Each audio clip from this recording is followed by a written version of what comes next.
Today we're going to be talking about a subject that you all have been begging me to talk about, begging me to make a video on. Which Monster Tamer game has the best iteration of catching mechanics? Okay, in all honesty, this is an idea that I've thought of while taking the train, and I was like, damn, I play a lot of monster taming games, and throughout all of them, the catching mechanics are vastly different. So I wonder, which one is the best? And honestly, you guys can put your own ideas or own games in the comment section below. Obviously, I have not played every Monster Tamer game, and today we are not going to be talking about every single one because that would make the video extremely long. But there will be a couple that we talk about today, such as Digimon, Pokemon, Dragon Quest Monsters, Shin Megami Tensei, and we'll throw a few at the end of the video, such as like Spectrobes and other games like that. But only ones that I have played, so sorry Yokai Watch, but maybe you'll get your own video one day.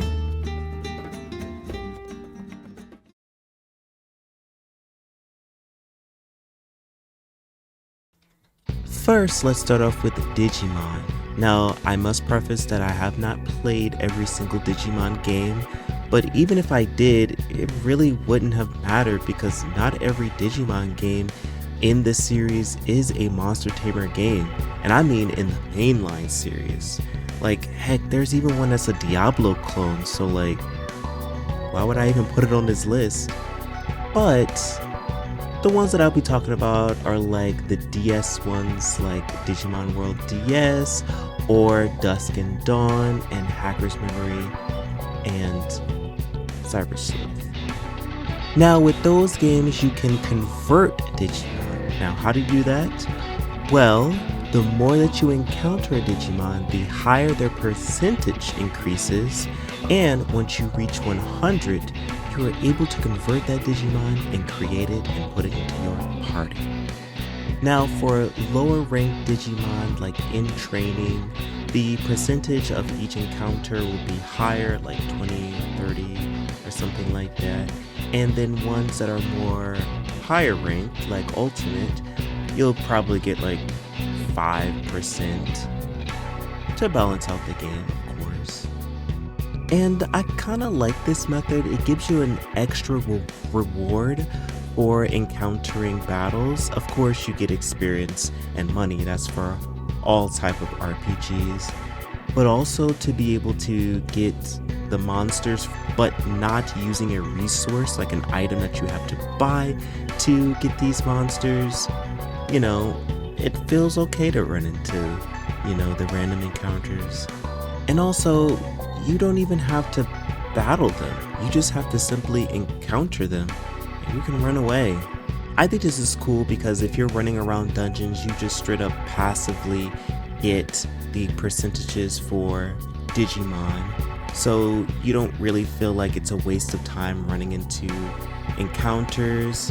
Or if you're grinding for experience or for money, you could still passively get these percentages for Digimon. So I feel like it's not too bad. I think the only con that I could think of, and tell me if you can think of any other ones, is if you specifically want one type of Digimon, like you want this one Digimon, you would have to keep on going through encounters to find that one. And from my knowledge, the Digimon games that I have played, there are no like overworlds, you don't see the Digimon on the overworld, so you'll have to run into a random encounter. So sometimes you might find the Digimon that you want, sometimes you won't, but mainly I think it's okay.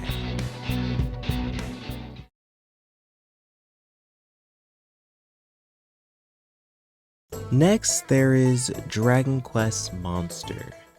So, the Dragon Quest games have 3 different ways of collecting monsters depending on which era you play. For the Game Boy games, so that is Dragon Warrior, Monster, Terry's Wonderland, and Dragon Warrior Monster 2, they have this way kind of weird. So what you do is you encounter the monster and you fight them, and there is a chance that they will get up and want to be a part of your party. Now you can increase those odds by giving those monsters meat, such as like jerky, pork chops, sirloin. I believe the lesser percentage is like jerky, and then like the higher one, which is like really good, is sirloin. But yeah, that's the way that you get them, and I actually really don't like this method. Well, think of it like this. If you ran into an encounter and there are 3 different monsters and there's one that you really want, and you drop down that sirloin and you defeat those enemies, and then poop, the monster that you don't want pops up. What now? You just wasted that sirloin. So, on to the DS games, that is Dragon Quest Monster Joker and Joker 2. So these 2 games have the scout system, where each of your monsters, which are 3, you can each one of them will attack the enemy to impress them, and there is a scout ring where if the percentage is higher, obviously you are more likely to get said monster, the highest 100%. You can still get the monster if you're at like lower percentages. Obviously it would just be harder.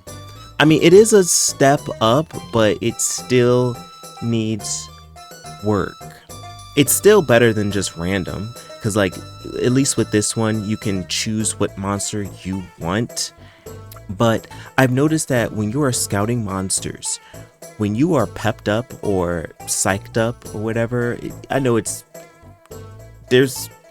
goes one way, I forget. So like if you get all the way to 100, obviously you'll be doing max damage. But I've noticed that you definitely should be pepping up, which I'm pretty sure in Joker 1 not every monster can do. It's a certain skill. And also I've noticed that monsters that are better physically, so like the ones that are stronger physically, are the ones that do more to the percentage bar. So now it makes it so you are now prioritizing these monsters that have the psycho skill, I believe it's called psycho skill, and physical attackers, so you don't really use the other ones as much. I've seen, I mean, I'm sure you could do it whatever way you want, but I would say more optimally you want to use those type of monsters. To me, it just makes it so you only use one type of monster. And recruiting those monsters it's so hard. It's so hard. And not to mention, you have a limited amount of times where you can scout monsters. After a couple times, maybe 1, 2, maybe even 3 times, the game will be like, alright, you can't do this anymore. You just can't scout these monsters right now. You have to defeat them or run away, and then find a new encounter and then try to recruit. That is so annoying. I believe in Joker 2, I think any monster can psych up. But still, the same thing is the case. More physical attackers are going to be better, blah blah blah. So it's okay, but still not the best. And then we have the 3DS era. So this is Joker 3, and then a remake for Terry's Wonderland and Dragon Quest Monster 2. I have not played Terry's Wonderland, and I have not played the remake for Monsters 2. All of those 3DS games came out in Japan, only Japanese. I've seen a little bit on Terry's Wonderland. I've played Joker 3 because of Ways.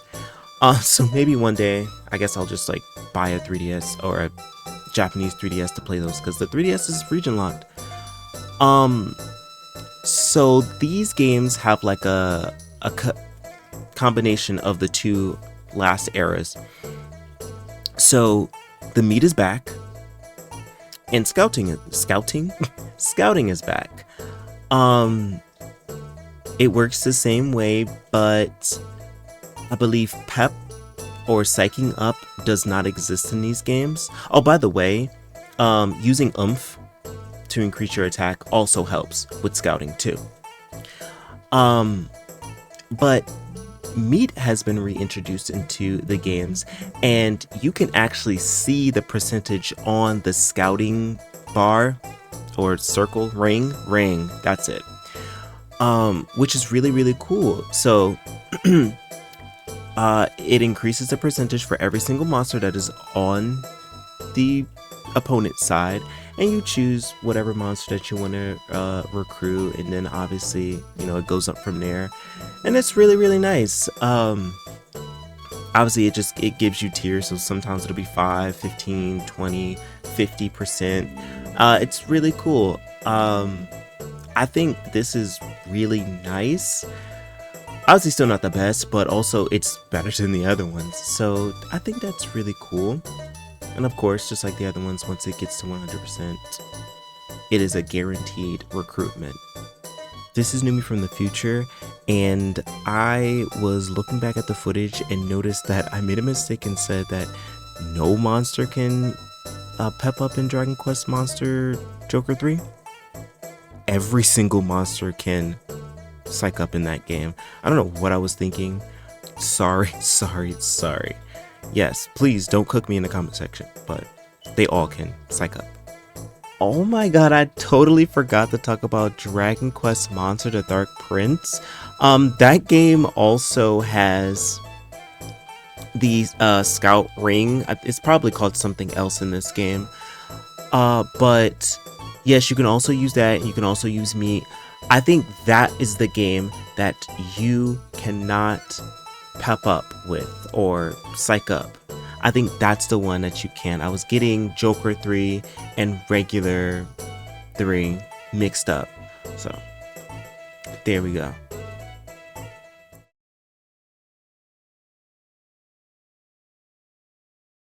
Now on to Shin Megami Tensei, which has a system that I love but also hate: the negotiation system.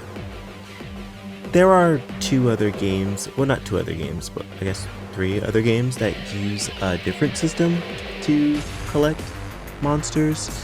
But first, we're going to talk about the negotiation system, because majority of SMT games use that. So negotiating with a demon, basically you just talk to them and negotiate with them to join your party. So when doing that, the demons will want your Maka, which is the currency of these games. They would want items, all types of items. They would want to take some of your HP or NP. I mean, I forget which game it was, but there's a game out there where if you just straight up sacrifice a demon in your party, not like take them out, but like make them faint, I guess, they'll join the party. But that could be really annoying.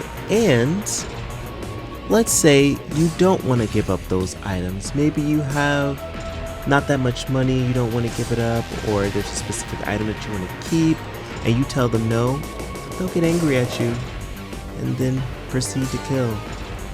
Or they'll take all of your resources, and then at the end they'll be like, well, I don't like you, so I'm gonna go. That is so infuriating. I do like the stuff that the demons say. Like, they say the most funny and out-of-pocket stuff imaginable. That is so fun to read. But on the other hand, having all of your resources taken away and then not getting what you want, I mean, it's annoying. It's annoying. I think that's the case in Nocturne more likely. The other ones can do it, but I don't know what it is. Maybe my luck in Nocturne is terrible, but I've ran into so many demons where I've given them everything that they wanted and they're still like, I don't really want to go. You smell like onions, you smell like crap, you smell like garbage. I don't want to be here. But thank you so much for your items. Bye. In SMT4, I feel like they're really intent on killing you. Like, they're all intent on killing you in all the games, but like in 4, especially the tutorial, I feel like they are just laser focused into killing your entire party. And then in 5, it's really easy. Basically, if you give the demons everything that you want, or everything that they want, they'll join your party, or in the case of Vengeance, because I've never seen this in OG5. If you win a quiz, basically you have to guess what the monster is by a piece of their silhouette. If you get it correctly, you instantly get the demon. I like it, but it makes it so it's super easy. Just give them everything that they want and they'll just join the party. I don't know. I have no idea how they would fix that, but like, I feel like sometimes it's a little too easy. But whatever. Also, depending on the moon phase, demons will choose to not want to be a part of your party.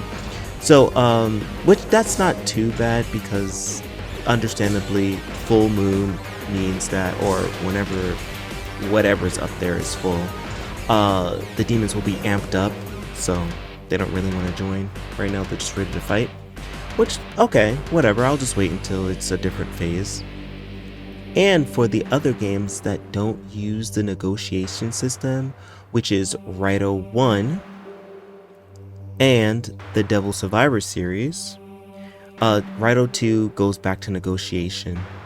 But for Rito 1, I actually don't think the negotiation system is in the game at all. I don't know. Tell me if it is. I've never used it.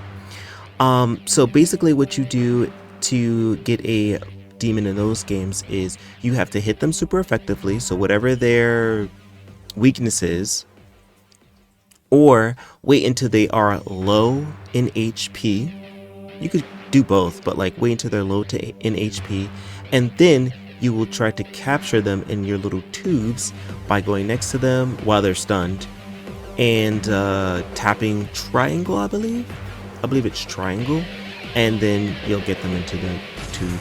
Obviously, it could be hard for some people if you're not really good at the tapping. You have to wait till the bar goes all the way up. So, maybe they changed it for that reason. I thought it was cool, but a lot of things changed once they went to Rito 2. And for the Devil Survivor series, those games, because a lot of things are, how can I say this? Because the game revolves around the comps, you don't actually go out and negotiate with demons, you just buy them from the demon auction. So basically what you do, you could just straight up buy them, or you can go to the auction and auction off, or like obviously how an auction works.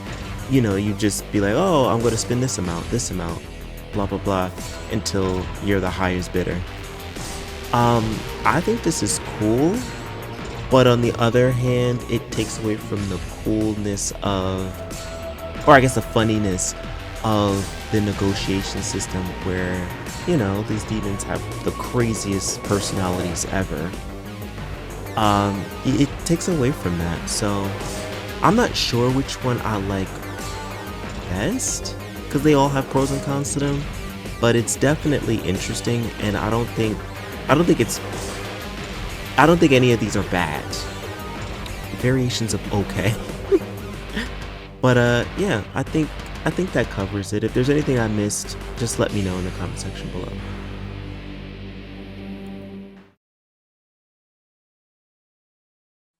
Now on to the game that I'm sure all of you love with all of your heart, Pokemon. Now, we all know, I'm sure everybody has played it, or if you haven't, you've seen somebody who plays it. It's very easy to understand.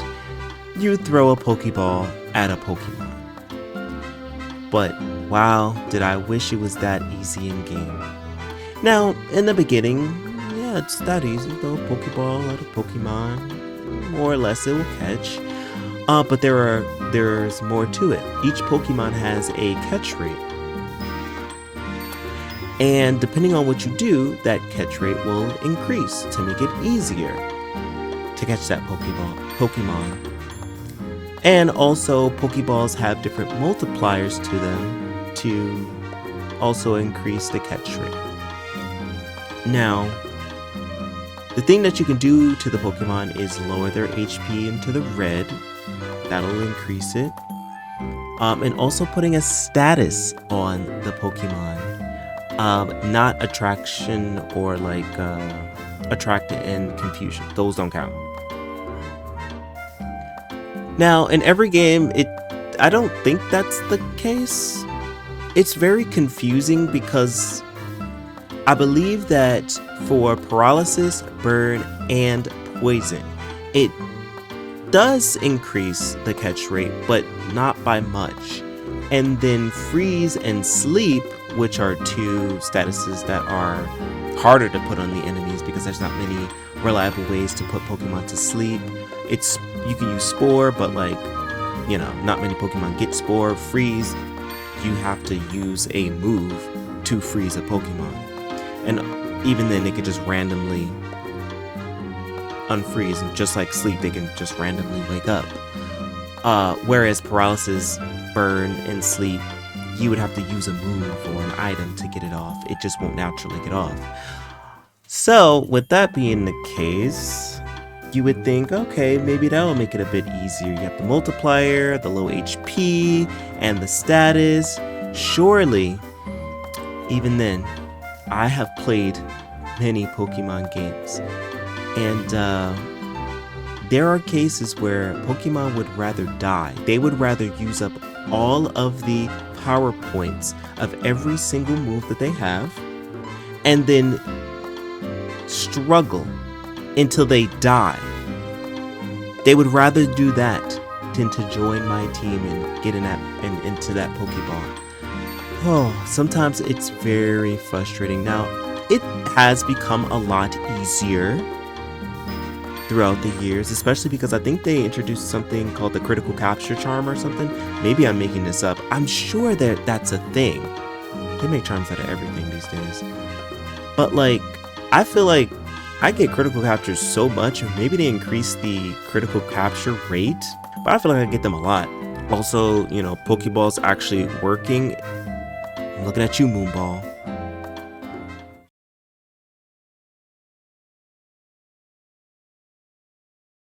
Now on to the games where I'm not sure if I should put them on the list or not, but we're still going to talk about them because more or less you do tame monsters in these games.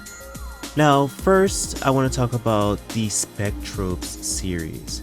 Now for these games, the way that you obtain monsters is you excavate them. Yeah, that's what you do.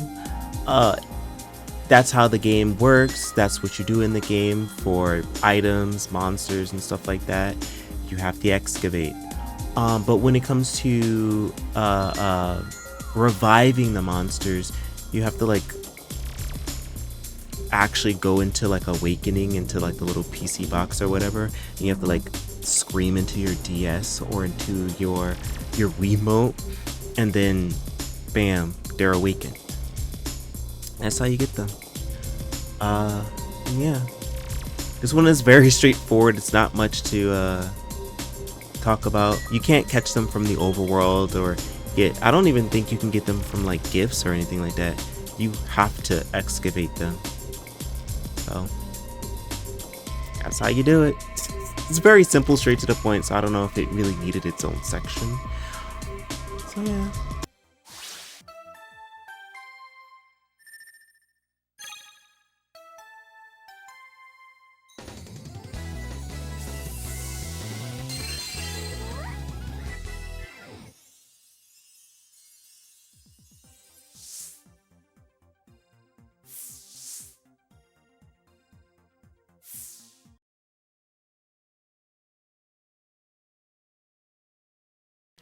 Now on to Nino Kuni, the first one.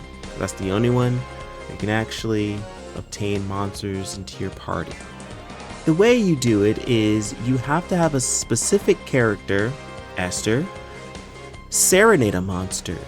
But first, you have to defeat the monster and it has to get back up and have hearts around its head and face.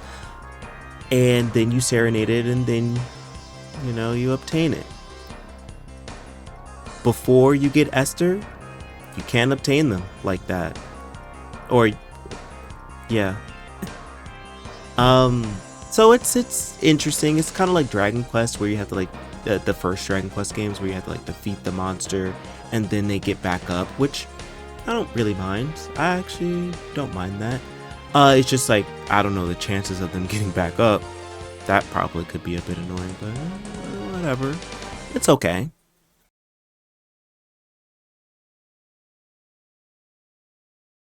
Next, we have Legend of Mana, where you can obtain monsters. Now, I know that there are other type of games where you could do that. I don't know if they're considered Mana games or not, because I know that the Final Fantasy Adventure games were supposed to be Mana games, and I think some of those you can obtain monsters, and then they got remade, and I don't know anything about those. I don't know if they're a part of the Mana series still or not, but I know that Legend of Mana at least shares the name of the other Mana games. And you can obtain monsters. This one is kind of interesting because you can go through the entire game and not collect one monster. You know why? Because you have to go do a quest. And once you finish that quest, or storyline or whatever, I'm just going to call it a quest. And after you do that, then you are able to obtain or get the chance to obtain monsters. So you can go through this entire game and just not have them. The reason why I'm adding it is because it's a cool way to obtain them, or at least a silly way that I kind of like. So once you complete that whole thing, you have the ability to see eggs in different areas. So in each dungeon, there's a specific area where eggs will show up. And when you see those eggs, you can kind of drop fruit, maybe other items, but I definitely know you can drop fruit. And you drop said fruit, and then while the egg is eating the fruit, or after they finished and they get bored and fall asleep, you can sneak up behind them, grab them, and then they join your farm. And then you can raise them to your own and, use them in battle. It's kind of more like SMT, where you're fighting alongside them instead of them just fighting on their own. It's cool. I just think that the way to obtain them is pretty funny.